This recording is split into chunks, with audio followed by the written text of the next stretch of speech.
Olá! Vamos começar a edição do Acontece no Rio de hoje falando sobre a Copa. A cidade está repleta de turistas que fazem uma grande festa nas ruas. Nossa equipe foi até Copacabana para mostrar como anda o clima por lá e também acompanhou o trabalho da imprensa internacional na cobertura do evento. Eles estão em toda parte. O calçadão da praia de Copacabana parece uma torre de Babel. São turistas de mais de 180 países que vieram para a Copa do Mundo. Ya chiquillo, un grito, ¡Seachi! ¡Ale! ¡Chi! ¡Lelele! ¡Viva Chile!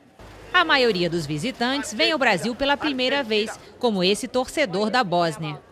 It's great. I think the atmosphere, the World Cup atmosphere, it's great. The people are very friendly and nice. So it's as I imagined, even better. Yeah.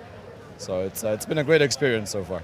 Depois dos brasileiros, os torcedores dos Estados Unidos são os que mais compraram ingressos para a Copa do Mundo, seguido pelos nossos irmãos argentinos e os alemães. Mas mesmo quem não é estrangeiro, que tal colocar a fantasia para fazer parte da festa? A gente costuma ir na Oktoberfest, daí a gente aproveitou para gastar a fantasia mesmo, usar ela aqui dentro para congratular com os alemães que estão aí.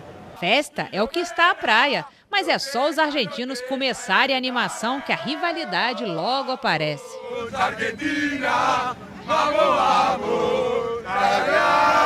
Para além da receita gerada pelo torneio, a Copa representa uma oportunidade de visibilidade para o Brasil. Os 3 torcedores da Colômbia vieram pela primeira vez ao Rio e aproveitaram para conhecer os pontos turísticos.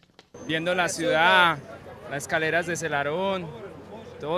Os argentinos, que já conheciam o Rio de Janeiro, estão aproveitando a Copa para circular pelo país. Rio de Janeiro e depois Belo Horizonte. Segundo o Ministério do Turismo, a maior visibilidade do Brasil se dá também para quem não veio ao país. Mais de 3 bilhões de pessoas, quase a metade da população do planeta, está acompanhando a Copa pela TV, internet, celular e outros meios de comunicação. Aqui nesse centro aberto de mídia, jornalistas do mundo inteiro repassam para os principais veículos de comunicação não apenas os resultados dos jogos da Copa do Mundo, mas a alegria, a descontração, as curiosidades e os problemas que encontram nas ruas da cidade.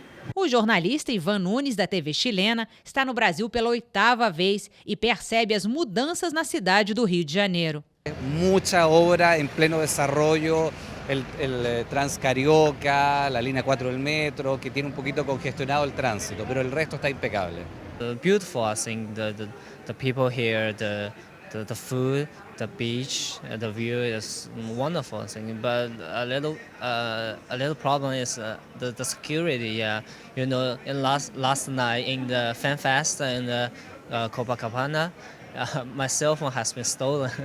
E se para nós é difícil entender o que está escrito, para o jornalista chinês a língua é um problema. Don't speak Portuguese, so it's hard to communicate with the local people here. Yeah, most of the people don't speak English, so when I start an interview, yeah, it's hard to communicate. I think this is the biggest problem for me.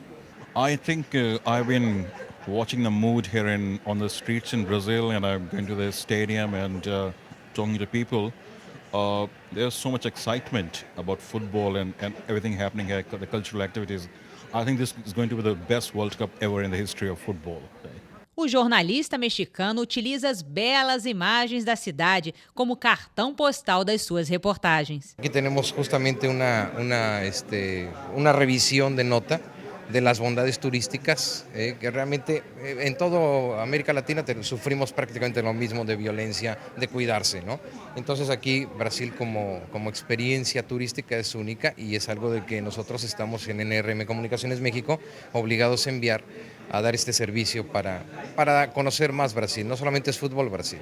A estratégia que o governo montou é uma estratégia de comunicação para permitir com que jornalistas de todos esses países chegassem aqui e tivessem acesso, primeiro, a condições de trabalho, internet, ilhas de edição, né, televisão para acompanhar o que está acontecendo pelo Brasil. Segundo, eles tivessem acesso à informação. Nós reunimos um banco de informações que traz notícias sobre as 12 cidades sedes, as 5 regiões do Brasil, Norte, Sul, Centro-Oeste, Sudeste e Nordeste, e também sobre o Brasil.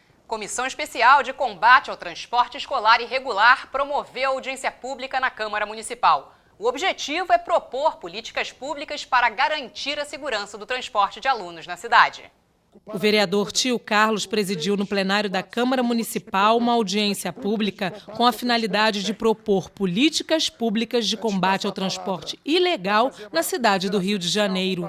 A audiência reuniu representantes sindicais do setor, representantes da Secretaria Municipal de Transportes, profissionais do transporte escolar e da Guarda Municipal.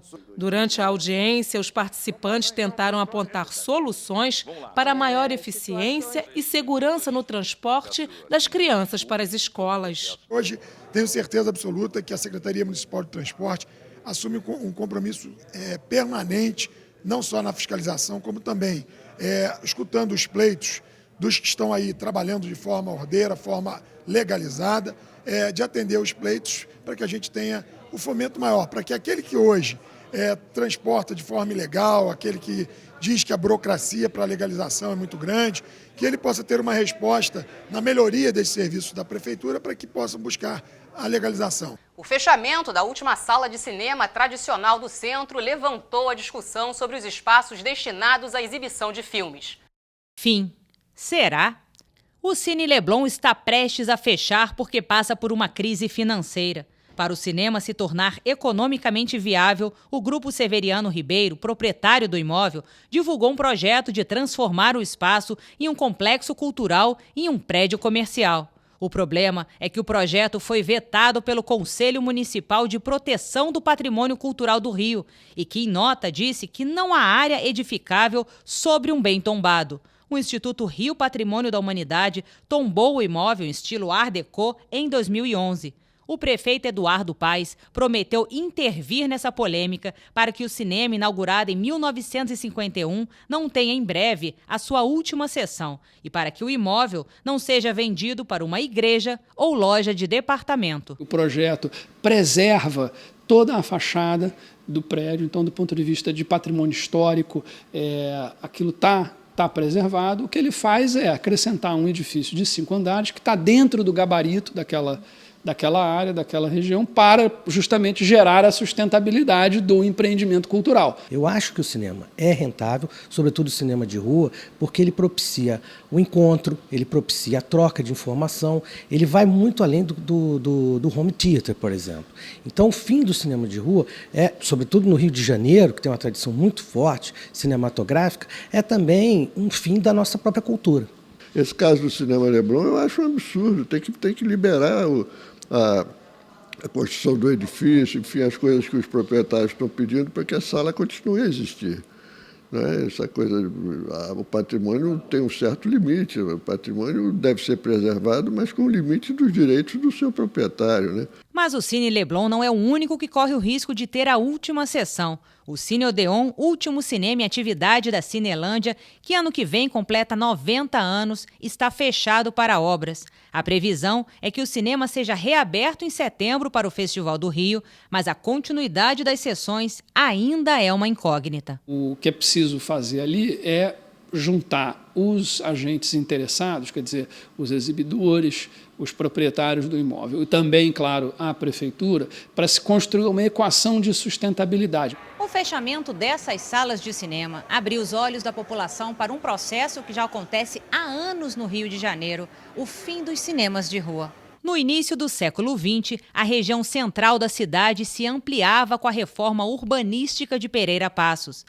A abertura da Avenida Central, atual Rio Branco, incentivou a vida noturna. Empresários como o espanhol Francisco Serrador, proprietário de inúmeros cinemas, ajudaram a transformar a Praça Floriano na Cinelândia.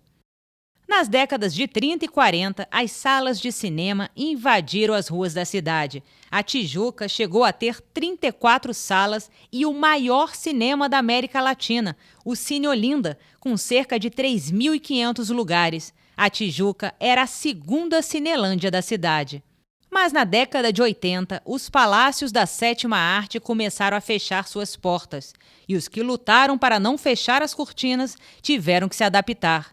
Grandes salas foram divididas. surgem os multiplex, os investidores estrangeiros e os cinemas nos shoppings da cidade. Com a chegada de um novo conceito de salas multiplex, o cinema não só se estabeleceu no shopping, mas ele ganhou uma otimização muito grande, porque ele melhorou em qualidade de som, melhorou em qualidade de imagem, melhorou em conforto, melhorou em qualidade de serviços.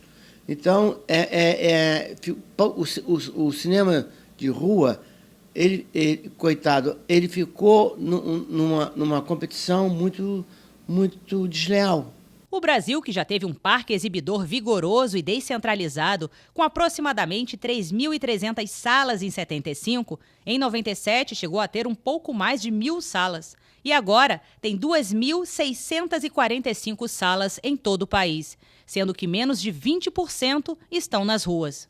O cinema não está em crise e vive uma fase de expansão. Entre 2001 e 2013, a renda gerada saltou de 412 milhões para 1 bilhão e 769 milhões. Nesse mesmo período, o público dobrou de 75 para 151 milhões de pessoas.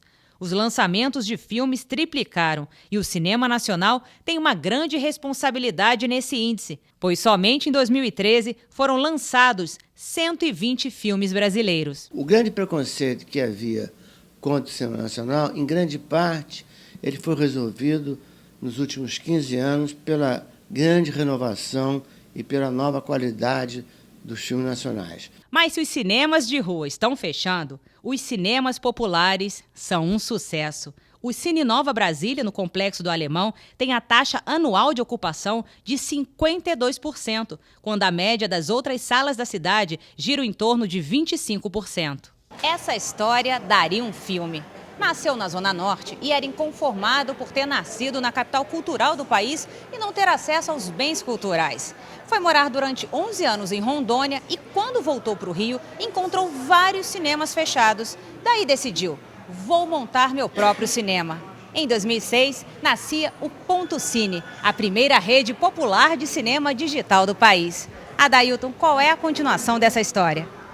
Bom, quando nós nascemos aqui, nós implantamos o Ponto Cine em Guadalupe, todo mundo acreditava que isso não daria certo. E a gente apostou que um cinema voltado para o filme brasileiro poderia ser um grande diferencial.